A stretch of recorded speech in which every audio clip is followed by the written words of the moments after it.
In this video, we will show you how to insert headers and footers in Excel. Click the Page Layout View button. Each has 3 sections. Let's click the first box and type name.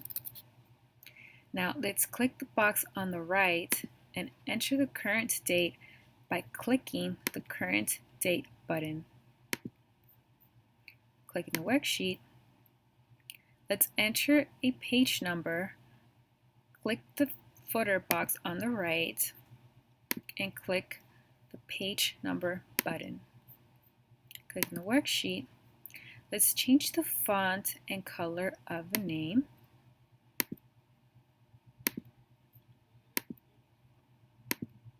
Let's make the date bold. Now let's go back to the normal view.